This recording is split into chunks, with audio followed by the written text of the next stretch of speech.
सबही से प्रीत लगैबू तबई सुख जीवन, तबई सुख जीवन के पैब। सबही से प्रीत लगैबू तबई सुख जीवन, तबई सुख जीवन के पैबू।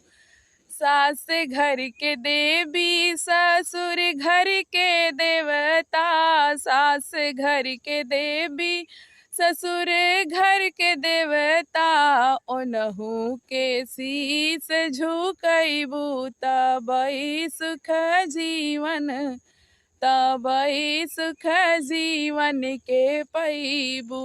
सबही से प्रीत लगैबू तबई सुख जीवन, तबई सुख जीवन के पैबू।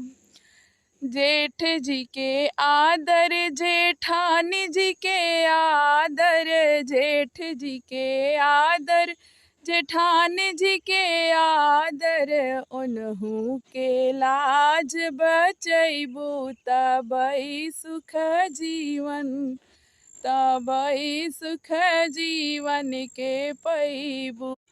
सबही से प्रीत लगैबू तबई सुख जीवन, तबई सुख जीवन के पैबू।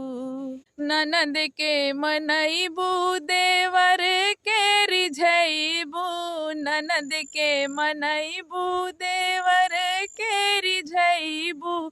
दोनों से हंस मिल के रहिबू तबई सुख जीवन, तबई सुख जीवन के पैबू। सबही से प्रीत लगैबू तबई सुख जीवन, तबई सुख जीवन के पैबू।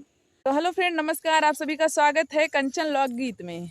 तो आज का गीत हमारा कैसा लगा आप लोग कमेंट में ज़रूर बताना दोस्तों। ये लाचारी गीत था और मैं खेत में आई थी सॉन्ग गाने के लिए। शाम हो गया है, करीब 6:30 बज रहे हैं, लेकिन लोकेशन बहुत ही अच्छा आ रहा है तो मैं यहाँ पे आई थी वीडियो शूट करने के लिए। बाकी आप लोगों को कैसा लगा ज़रूर कमेंट में अपना राय दे।